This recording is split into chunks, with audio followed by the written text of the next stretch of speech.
Selamat malam, memperkenalkan diri dengan kami Danar Muhammad Antariksa dengan NIM 30524017 dari Prodi Farmasi. Selamat menonton. Di sini kami akan menjelaskan tentang dinamika historis dan urgensi wawasan Nusantara sebagai konsep dan pandangan kolektif kebangsaan Indonesia dalam konteks pergaulan dunia.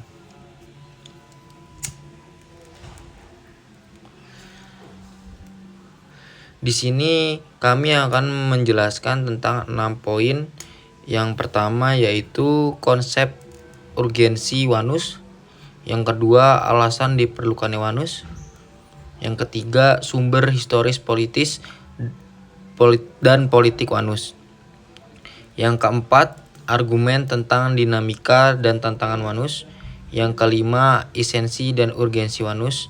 Yang keenam, rangkuman dan pertanyaan. Poin pertama yaitu konsep dan urgensi Wanus. Wawasan Nusantara merupakan pandangan bangsa Indonesia terhadap lingkungan tempat beradanya termasuk diri bangsa Indonesia itu sendiri. Teman-teman pasti mempertanyakan bagaimana kita memandangnya. Kita bisa memandangnya bangsa wilayah Indonesia berikut bangsa yang ada di dalam sebagai satu kesatuan esensi dari wawasan Nusantara itu sendiri. Nusantara adalah kesatuan atau keutuhan wilayah dan persatuan bangsa, mencakup di dalamnya pandangan akan ada satu kesatuan politik, ekonomi, sosial budaya, dan pertahanan dan keamanan wawasan Nusantara itu sendiri. Wawasan Nusantara merupakan perwujudan dari sila ketiga yaitu Persatuan Indonesia.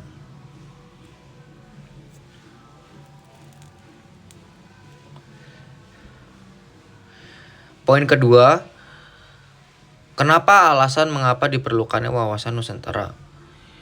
Mari kita simak dari presiden kita yang pertama yaitu R. Soekarno pada 1 Juni 1945.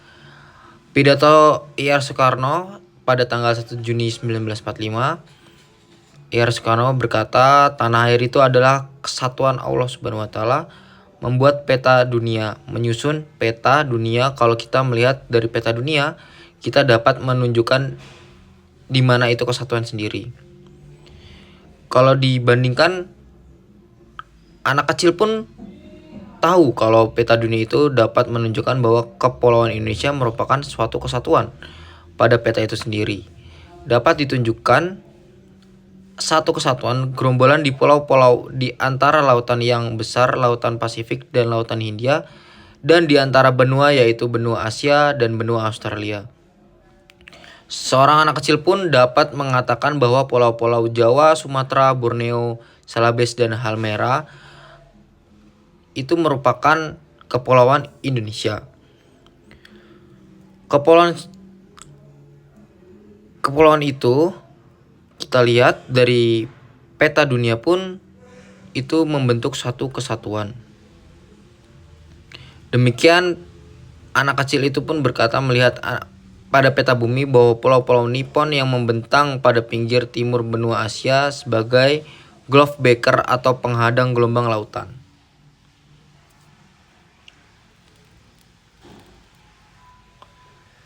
Poin ketiga yaitu sumber historis, sosiologis, dan politik tentang wawasan Nusantara. Yang pertama, wawasan Nusantara sebagai konsepsi kewilayahan. Yang kedua, wawasan Nusantara sebagai konsepsi kebangsaan. Yang ketiga, tidak hanya berpandang dengan keutuhan wilayah tetapi juga persatuan bangsa Indonesia itu sendiri. Indonesia sebagai satu kesatuan wilayah merupakan satu kesatuan politik, sosial budaya, ekonomi, serta pertahanan dan keamanan bangsa Indonesia itu sendiri.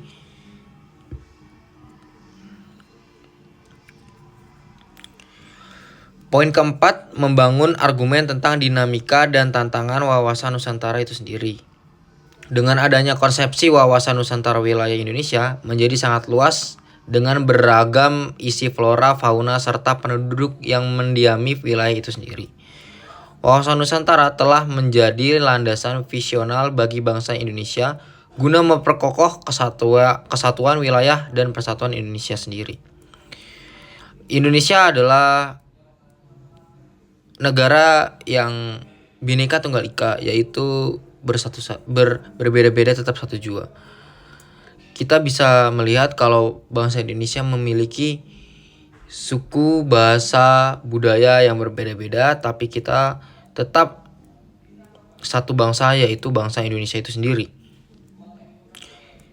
Berbeda dengan bangsa-bangsa lain yang mencaci maki ras dan agama mereka, padahal mereka adalah satu bangsa, tapi tidak seperti kita yang menganut Bhinneka Tunggal Ika itu sendiri.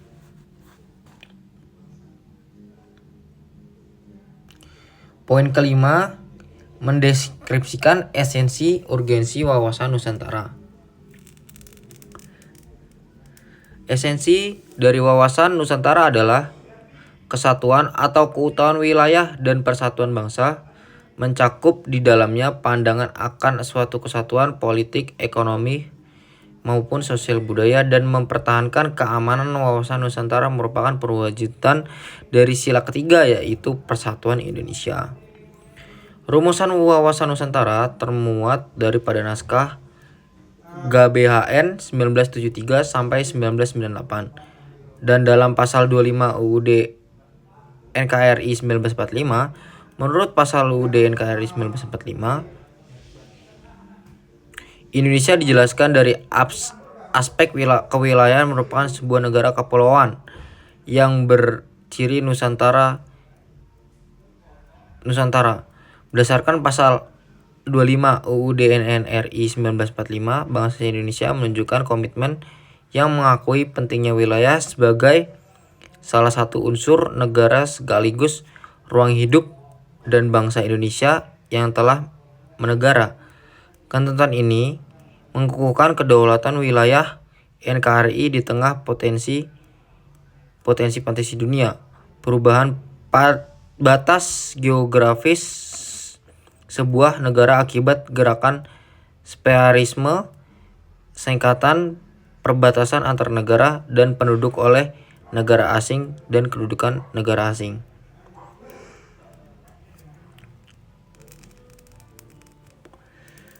Perwujudan Kepulauan Nusantara sebagai satu kesatuan politik.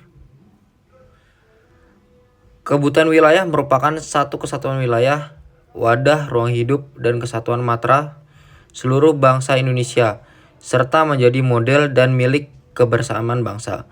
Terdiri dari berbagai suku dan bahasa daerah serta berbagai agama dan kepercayaan harus mereka satu.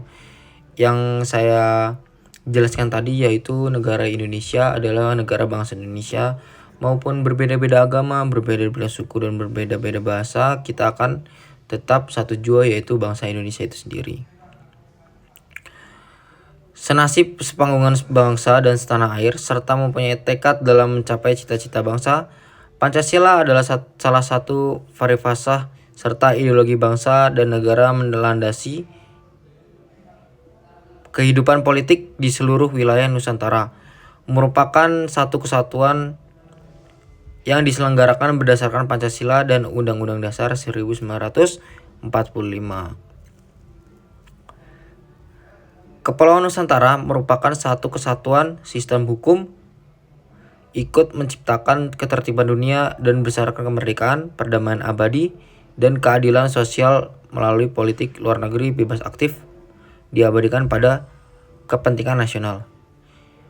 Menciptakan iklim penyelenggaraan negara yang sehat dan dinamis dalam wujud pemerintahan kuat, aspiratif, dan terpercaya. Yang kedua, perwujudan Kepulauan Nusantara sebagai salah satu ekonomi.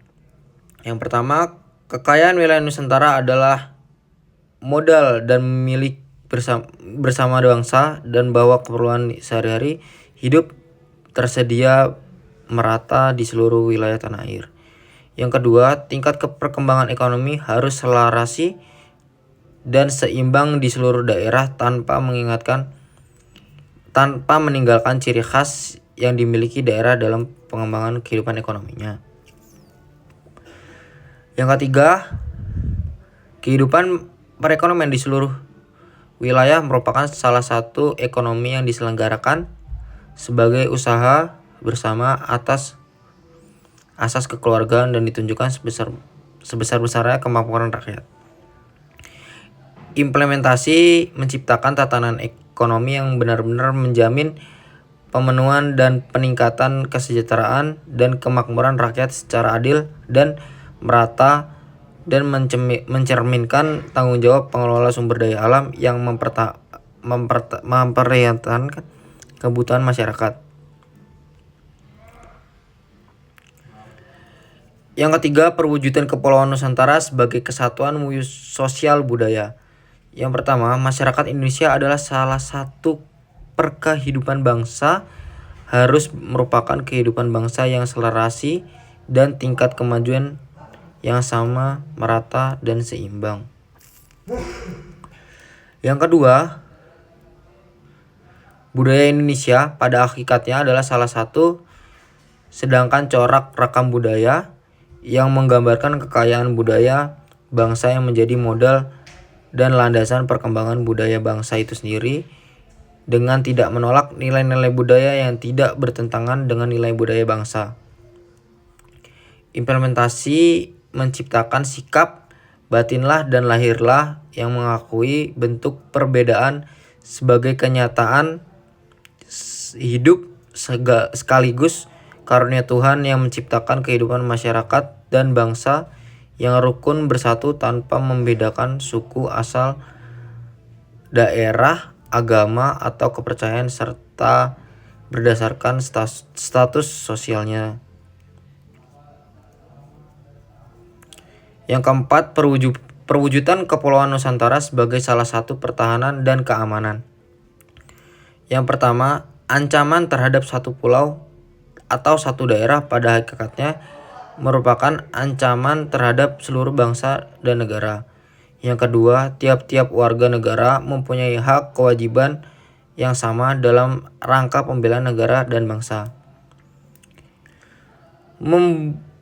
Menumbuhkan kesadaran cinta tanah air dan bangsa yang lebih lanjut, membentuk sikap bela negara pada setiap negara Indonesia yang menjadi modal utama dalam mempergerakkan partisipasi warga negara Indonesia dalam menghadapi ancaman dari luar negeri.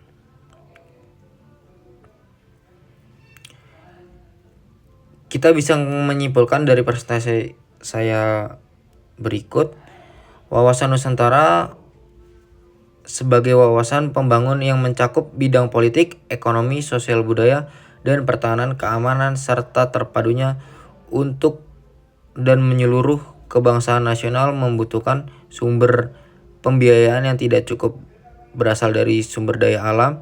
Pajak merupakan salah satu sumber penerimaan negara. Pajak memiliki fungsi anggaran, yakni berfungsi untuk membiayai pengeluaran negara. Oleh karena itu, pajak sangat dominan dalam menopang pembangunan Indonesia itu sendiri. Terima kasih telah mengganggu waktunya. Saya Donar Muhammad Antariksa dengan NIM 3524117 dari Prodi Farmasi. Saya ucapkan banyak-banyak terima kasih. Bila saya ada salah kata dan salah perbuatan, tolong dimaafkan. Terima kasih. Selamat malam.